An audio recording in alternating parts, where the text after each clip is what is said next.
बिस्मिल्लाहिर्रहमानिर्रहीम। अस्सलामुअलैकुम व्यूअर्स, आप देख रहे हैं लर्निंग विद रिजवान और मैं हूं आपका host Mohammad Rizwan. SPSS training की लेसन 4 के अंदर आपको खुश आमदीद कहता हूँ। हमने पिछले लेसन्स में ये पढ़ा कि पॉपुलेशन क्या है, वेरिएबल्स क्या हैं और SPSS बेसिकली है क्या। आज हम SPSS सॉफ्टवेयर पर आ गए हैं। हम इसको one by one, step by step इसकी लर्निंग करेंगे। आज के लेसन के अंदर हम ये देखने जा रहे हैं कि SPSS के अंदर आप अपने क्वेश्चनर का डाटा कैसे एंटर करते हैं। क्वेश्चनर क्या होता है? जो आपका सवालनामा है जिसके ऊपर आपने सारी रिसर्च करनी है, आपने वो पहले तैयार करना है और उसको फिर डिस्ट्रीब्यूट करना है अपनी पॉपुलेशन में। वो उसको रिस्पॉन्स देगी, उसके रिस्पॉन्स को आपने कलेक्ट करना है और उसके बाद आपने SPSS सॉफ्टवेयर पे आना है। फॉर एग्जाम्पल, मेरे पास यहाँ पर ये एक क्वेश्चन है।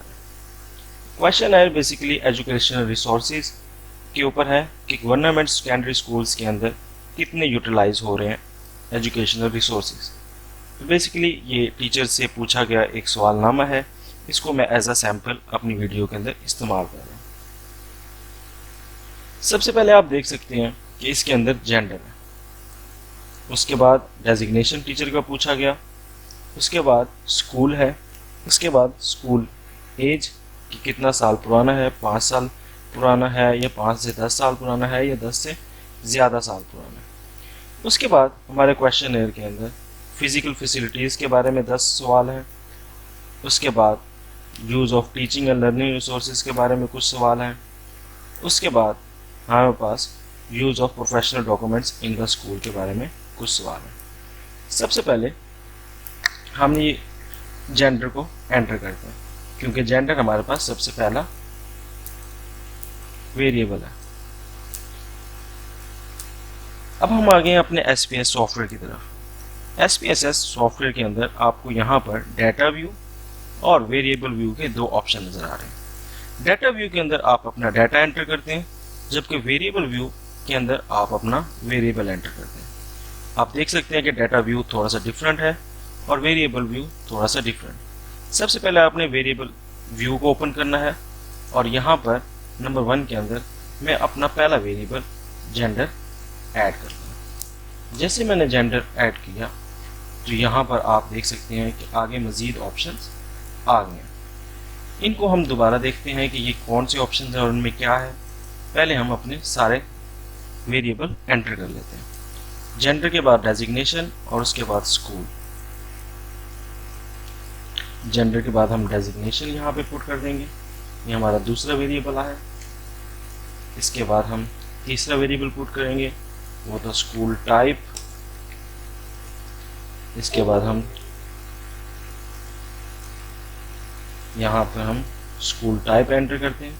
वेरिएबल को एंटर करते हुए आपने इस बात का ख्याल रखना है कि स्पेस नहीं दबानी। अगर आप स्पेस दबाएंगे तो जैसे मेरा एरर आया वैसे ही एरर आएगा। इसके बाद आपने इसके अंदर हम चौथा वेरिएबल एंटर कर देते हैं। चौथा वेरिएबल हमारा था स्कूल एज। तो स्कूल एज को हम एंटर करेंगे और हम यहाँ पर स्पेस नहीं देंगे। आप अपनी मर्जी के कोई भी नेम यहाँ पर दे सकते हैं। ये देखिए मैंने 4 वेरिएबल यहाँ पर एंटर किए। तो अब वेरिएबल व्यू से मैं डाटा व्यू की तरफ जाता हूँ। डाटा व्यू पे जब क्लिक करूँगा तो यहाँ पर हमारे ये वेरिएबल आ चुके हैं। अब ये आगे टाइप्स क्या हैं और आगे इसके क्या ऑप्शंस हैं, इनको ज़रा देखते हैं। सबसे पहले जेंडर। जेंडर चूँकि हमारा जो है इसको किस टाइप में रखना है, न्यूमेरिक टाइप में रखना है या आपने इसको कॉमा में, डॉट में, साइंटिफिक नोटेशन में किस फॉर्म में रखना है, तो ये आपसे पूछ रहा है। चूँकि न्यूमेरिक ही रखना है हमने सबसे ज़्यादा, तो इसलिए इसको न्यूमेरिक ही रहने दें। अगर आपको डेट एंटर कर रहे हैं तो डेट डाल दें, अगर आप कोई प्राइस एंटर कर रहे हैं तो डॉलर पे क्लिक कर लें, ये आपकी अपनी मर्जी है, बट मोस्टली न्यूमेरिक ही रहता है। इसको मैं ओके कर देता हूँ। विड्थ आपने रखनी है, कितनी विड्थ होनी चाहिए आपकी वैल्यू की, तो यहाँ पे वो विड्थ आ जाएगी। डेसिमल इशारिया के बाद कितने हिस्से आपको एंटर करने हैं, कितने डाल सकते हैं। यहाँ पे मेरे चूँकि कोई पॉइंट्स में वैल्यू नहीं है तो इसको मैं 0 कर देता हूँ। इसके बाद आप आ जाए लेबल्स पे। लेबल के अंदर क्या है, लेबल के अंदर वो आपने इसके बारे में स्टेटमेंट एंटर करनी है जो आपको ड्यूरिंग रिजल्ट्स शो हो। तो जेंडर के लिए मुझे पूरा लिख देता हूँ, जेंडर ऑफ द रिस्पोंडेंट्स या टीचर्स लिख देता हूँ। डेजिग्नेशन, तो इसके लिए आप डेजिग्नेशन ऑफ टीचर लिख लेता हूँ।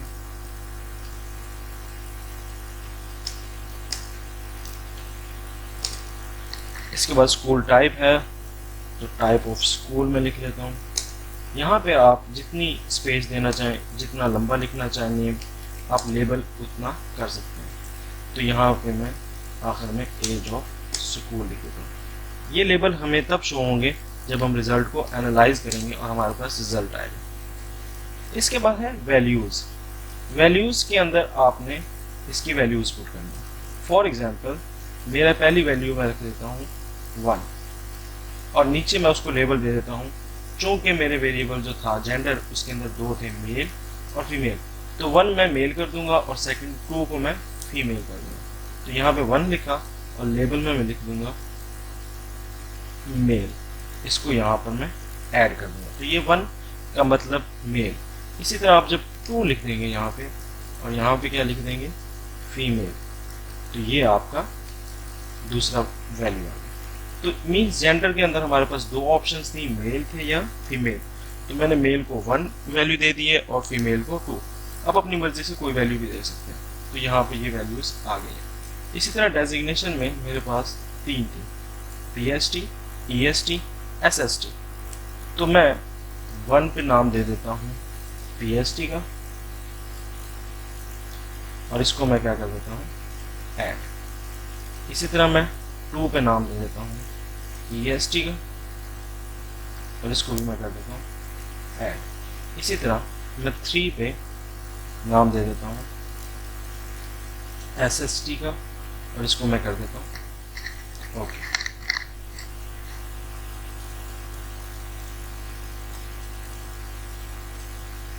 इसके बाद मैं ओके कर देता हूँ। तो यहाँ पर ये आप देख सकते हैं कि ये डाटा एंटर हो गया।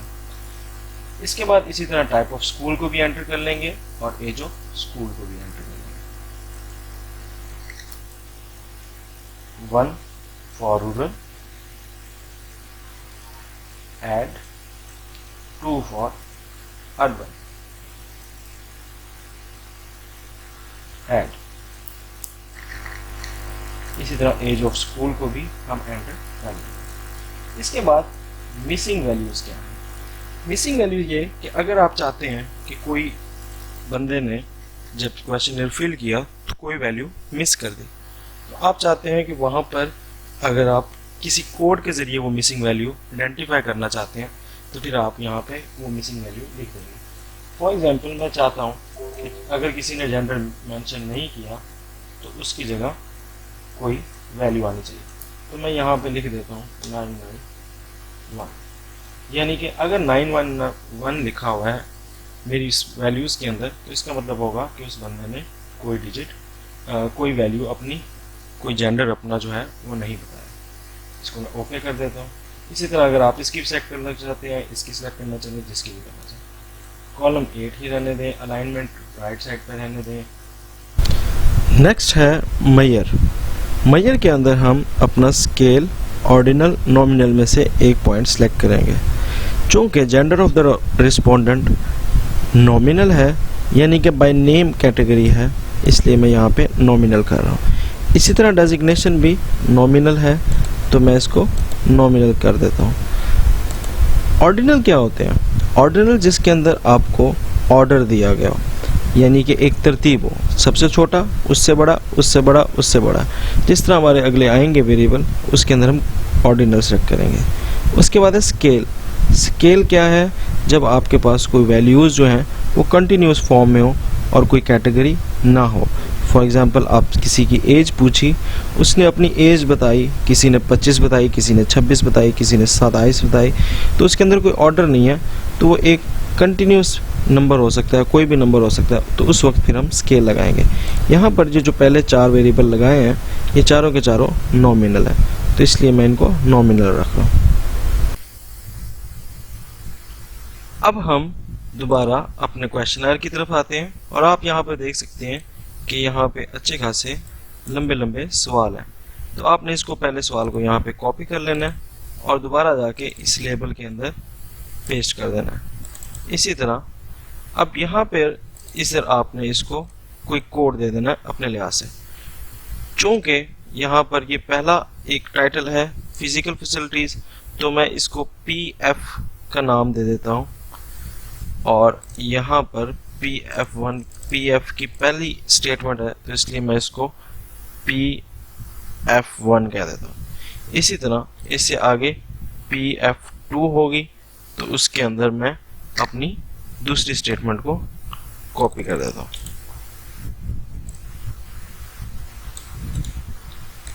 यहाँ पर ये कॉपी हो जाएगी। इसी तरह आपने PF3 PF4 जितनी स्टेटमेंट्स इस फिजिकल फैसिलिटीज़ के अंदर हैं तो आपने इस तरह करके एंटर कर लेनी है।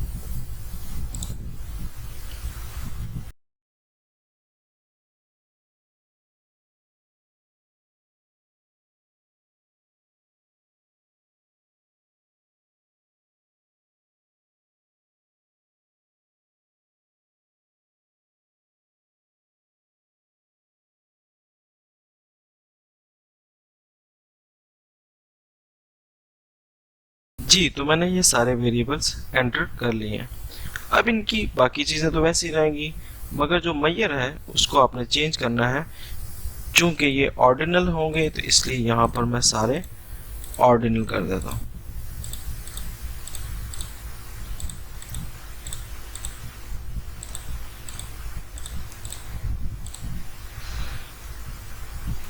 इन सबको ऑर्डिनल करने के बाद यहाँ पर इनकी वैल्यूज़ लगानी है। चूँकि इसके आगे 5 4 3 2 1 लिखा है और यहाँ पर मेरा 5 से मुराद स्ट्रांगली एग्री, 4 से मुराद एग्री, 3 से मुराद अनडिसाइडेड, 2 से मुराद डिसएग्री और 1 से मुराद स्ट्रांगली डिसएग्री है। इसलिए मैं यहाँ पर ये वैल्यूज़ इन कोड्स में लिख रहा हूँ। फॉर एग्जांपल यहाँ पर मैंने क्लिक किया तो 5 पे मैं ऐड करना चाहता हूँ स्ट्रांगली एग्री, इसलिए मैं यहाँ पर स्ट्रांगली एग्री की लिख देता हूँ। इसके बाद मैं इसको ऐड कर दूंगा। यहाँ पर अब वैल्यू 4 है तो यहाँ पर मैं इसको एग्री कर देता हूँ। यहाँ पर ये 3 है तो मैं इसको न्यूट्रल कर देता हूँ या अनडिसाइडेड कर देता हूँ, आपकी अपनी मर्जी।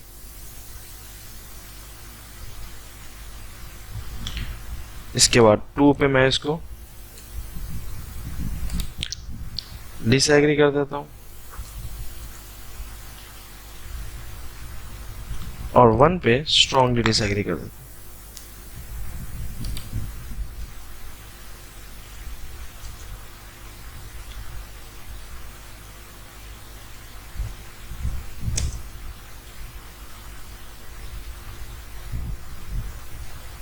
इसी तरह ये वैल्यूज़ सारों में मैंने एंटर कर देनी है। ये 5 आ गई, इसके बाद ओके कर देंगे, ये वैल्यूज़ आ गई हैं। इसी तरह इन सब में ये वैल्यूज़ आपने ऐड कर देनी है।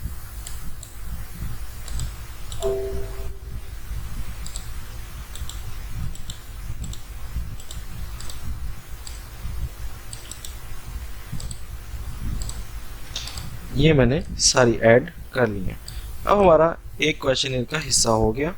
अब इसी तरह आपने इन स्टेटमेंट्स को, क्योंकि ये लर्निंग रिसोर्सेज हैं तो इसको LR1 LR2 के तौर पर इन सब स्टेटमेंट को मैं एंटर कर लूँगा।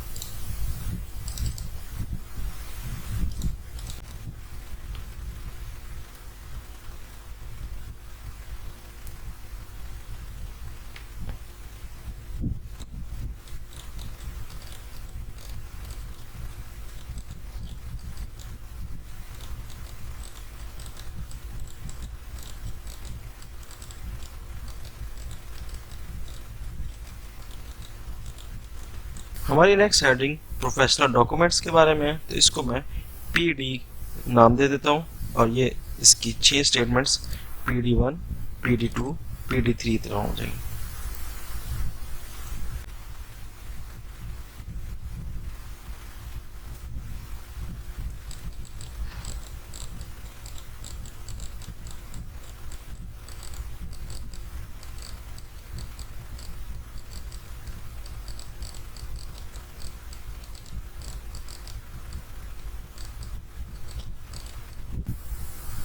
इधर भी मेरे यही वैल्यूज़ रहेंगी, इसलिए मैं यहाँ पे कॉपी करता हूँ इसको और इन सब में पेस्ट कर देता हूँ। मेरा स्केल भी ऑर्डिनल है तो मैं यहाँ पे सबको ऑर्डिनल कर दूंगा। याद रहे कि आप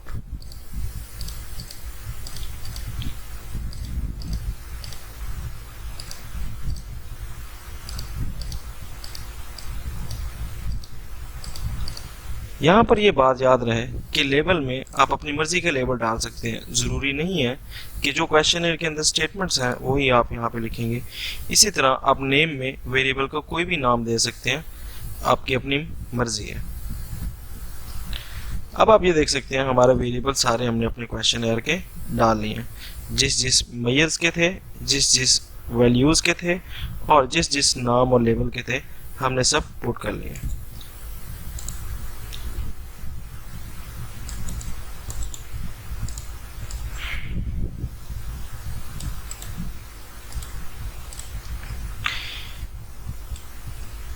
इसके बाद आपने डाटा व्यू पे क्लिक करना है, तो आप ये देख सकते हैं आपके यहाँ पर ये सारे वेरिएबल्स शो हो रहे हैं। जहाँ तक जा रही है ये यहाँ तक PD6 तक।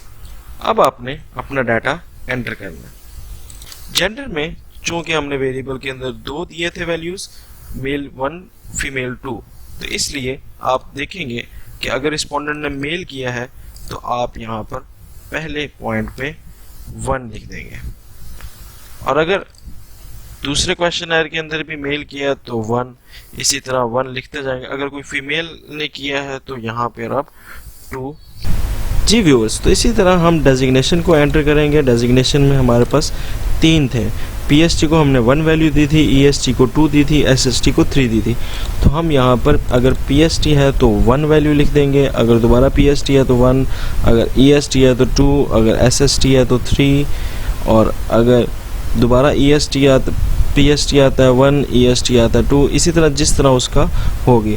इसी तरह स्कूल टाइप में हमने 2 दी थी, रूरल के लिए 1 था और अर्बन के लिए 2 था। अगर रूरल लिखा हुआ है, मेंशन किया गया क्वेश्चनर में, तो 1 लिखते जाएं, और अगर अर्बन किया है तो आप यहाँ पर अर्बन का लिखते जाएं।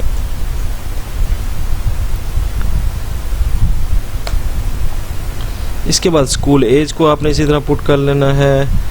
अगर 1 वैल्यू वाला है तो 1 लिख दें, अगर 2 वैल्यू वाला है तो 2 लिख दें, अगर 3 वैल्यू वाला है तो 3 लिख दें। इस तरह करके आपने डाटा एंटर करते जाना है।